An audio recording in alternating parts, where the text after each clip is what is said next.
everyone, it's Kate from the Forward Line. I am back this week to talk all things sewing bee. I'm in a slightly different location today because my sister is staying, so yes, this is why I'm in here. I've got my laptop here, sorry everything is slightly haphazard this morning. I've got my laptop here, I've got some amazing patterns to talk to you about, so let's get started. So the first, the theme of last night was recycling, so reusing and upcycling. The first challenge that they had to do was a quilted jacket pattern, which I absolutely loved. I thought it was really clever, but also, did anyone else think 4 hours to make that jacket was so difficult? I can't even believe. So they all got given a pile of fabric squares. They had to quilt the fabric so that it was all patched. Then they had to make the jacket. It had wadding in it. Yeah, all in 4 hours. It was, I'm so impressed. And they had to put bias binding around the edge, which I thought was really difficult. Yeah, I actually can't believe that they managed to do it. So in terms of patterns, I've got two options for you. I've got one that's absolutely perfect and one that I thought I'd put in because it's basically so beautiful. I couldn't resist it. So the pattern that we think that would be perfect if you wanted to recreate this is the Tamarick jacket from Grain Line Studio. I'm sure loads of you saw it and thought, oh, that's really similar. The only difference being the sewing bee version was a little bit more cropped, which would be very easy to do. You could just shorten this off. But it's really bang on. It's got the binding around the front. There's an option with this pattern actually to add pockets as well if you wanted to. And if you are interested in making this, please go onto Instagram and look under the hashtag Tamarick jacket, because there are some amazing ones that people have made, including quilted fabrics as well. So yeah, if you want some inspiration, definitely go and have a look on Instagram because there's some really good stuff out there. The second jacket that I added, just because I loved it, was the Megan Nielsen Hovia jacket, or Hovia, I never quite know how to say this. I added this one because it's quilted, but there's loads of different options with this. So if I show you the line drawing, you can have a look and see it's just really beautiful. It's got big pockets, there's a tie option, you can make a longer version. I was thinking that this one feels a bit more casual than the other one, so I think, you know, this one to me feels potentially a little bit more modern, and I think, yeah, if you want to tackle either quilted jacket, those would be perfect. The Tamarick one has been made by so many people. I definitely think that's a fab option, and this Megan Nielsen one, everyone in the sewing community is lusting after it, which is always, in my mind, a very good sign. So the next challenge was the upcycling one, and for this one they were given two coats that they had to like merge together to make one. And actually this week's challenge, the items were marginally more wearable than they usually are, and I thought it was quite an interesting challenge. They kind of used elements from each jacket and kind of merged them into one. So the final challenge was the made to measure, which was based on making a maxi dress out of a duvet. So they all brought in duvets that they had from home or they sourced, and used those to make dresses, which is a really good idea because a duvet cover has so much fabric in it, and it's quite a cheap way to make dresses. So if you, as Patrick Grant was saying, most people have one or two kicking around in their house that they don't use anymore. Why not make it into a dress? And I'm sure lots of people have used them. So I'm going to get started. There's a couple of these that we might need your help with, but I think we've done quite well. So I'm going to start with Annie, the first one. She made this beautiful V-neck, puff-sleeved, long maxi with a slit up the middle. It was really beautiful. As soon as I saw it, I thought I knew which one it would be. The Liberty Beatrix maxi dress, I think this one was bang on. It had the same sleeves with the sort of beautiful bell feature. There's a sleeveless version as well, if you know, as the variation. It's got a little tie, which Annie's had, and yeah, that split up the front, which is quite an unusual place to have a split. Actually, it's usually off to one side, which made it sort of more recognisable for Rachel and I when we were hunting. But I thought this one was perfect. It's got a couple of little pleats underneath the bust, and yeah, it's really beautiful. Lots of people have made it and love it, so it's a good one. Brogan, I was really excited. Brogan I'm loving because she's like our indie sewing pattern representative. Each week she's had an indie pattern, which I always find much more exciting than the big big four.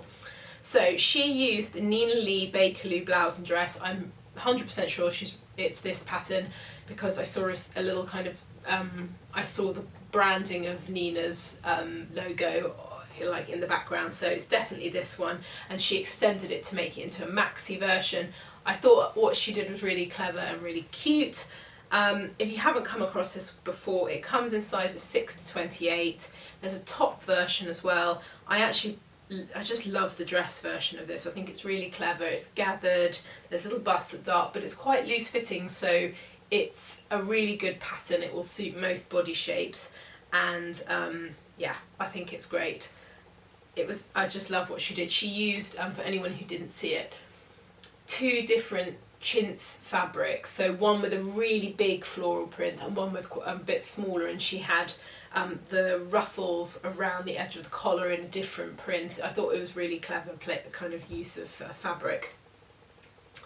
So next up, this was the one that we actually had the most trouble with. So Manyi, I know that she said in it that she'd altered the pattern herself. So she'd started with a block pattern and then changed it quite dramatically. The pattern that we thought was closest that we could find, I'd love to hear your thoughts because I'm not 100% sure this one is right. The Fibre Move Paulette blouse. The thing that we really were looking for, that it had a mandarin collar, button down the front, then it had princess seams that had a ruffle inserted into the seams. So the pattern that we found that we think is really good is this Fibre Move Paulette blouse. This comes in sizes UK 4 to 28. This was pretty close. The thing that was slightly not quite right with this is it's got a raglan sleeve. So that is, I don't think that's quite right, but this is a really close match, and then she extended it on to make it into a maxi dress. So if you really want to create that, I think this would be a really good starting point. It's got most of the core features. It's actually a really lovely blouse. And yeah, so if you know which pattern you think she used, let us know, because I'm intrigued. Rachel and I hunted for so long and we just couldn't find it. So next up we've got Angela. I loved hers. I thought it was really beautiful. So it had a sorry, my laptop is right here. So this one had a panelled bodice, buttons down the front, and it had really cute little tie straps with a bow. The pattern that she used is the McCall's 7950. I'm fairly sure this is right. It's got all the features, the button, and crucially the sort of panels bodice, which I think is the core thing. They're actually really lovely, just looking at the line drawing, really lovely variation of the little tie at the front as well, which I think is really cute. I think it's a really good, I really like this pattern actually. It was one that I'd sort of, as one does, like brushed past, but now looking at it, it's really nice shape. So yeah, I think that one was right. Deborah, she made, this one was really tricky. I think this is right, but again, if anyone's got suggestions. So her dress was quite kind of came up round here on the neckline, and it had this kind of interesting tie detail at the front that was sort of sewn into the dress. I hunted for ages, and I think it's this, the McCall's 7803. Let me know if I've got this wrong, because we could have. It's got raglan sleeves, and she's obviously extended and made it into a maxi. It's got raglan sleeves, it's got this interesting tie detail at the front. Actually looking at it, I actually love I'll show you the top version. I think is really nice of this. I kind of almost prefer it to the dress. But I think this is right. Let me know your thoughts on that one. Right, up next we have got, so we've just done, sorry, I'm getting myself all muddled here. Okay, Jill. We're on Jill now. Jill really foxed us. This sort of interesting shape. It had, the dress was V-neck, and it had this sort of these cape sleeves, and it was like, had chevron sort of seams in it. Obviously looking at it, we were instantly like, I think she's made some tweaks to the pattern, but finding something with that sort of cape-like sleeve was really tricky. But Rachel came up trumps this morning and found the Vogue 9344, which I'm pretty sure is spot on actually. It's got the V-neck, it's got that crucial, interesting cut of sleeve, which I think she has used and sort of changed. And then she's obviously extended it, added some, you know, changed the seams. So she actually did loads to this, but we're fairly sure that one was right. Again, suggestions down below, let us know. Up next we've got Marnie. She made this really beautiful sort of strap dress, long. I'm not 100% sure this one's right. This is very close, but I think it is, maybe it is. I thought that she'd used the True Bias Calvin wrap dress as a base, because it was a strappy V-neck. It had a slight wrap, although it sort of finished just past the front, there was a slight wrap to it. And she'd seen a designer dress that she wanted to recreate, so she definitely, I feel like, made some changes. But I think this one is right. So again, let us know what you think.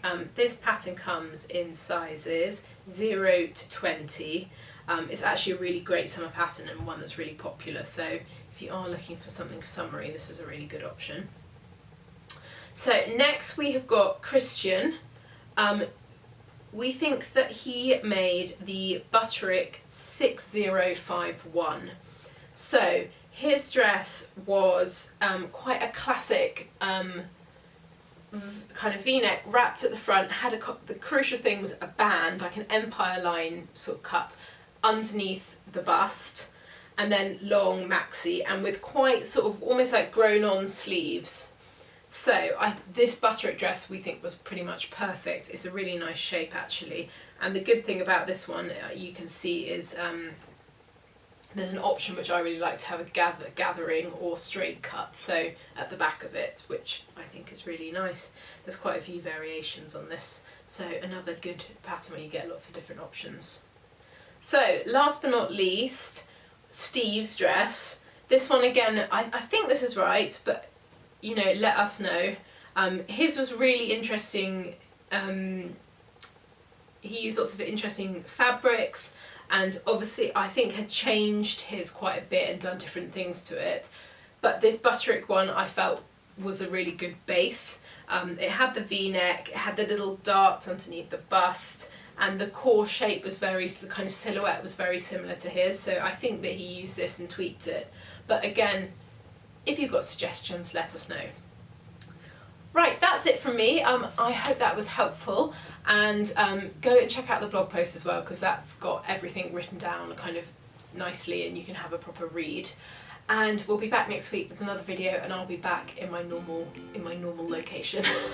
All right, bye.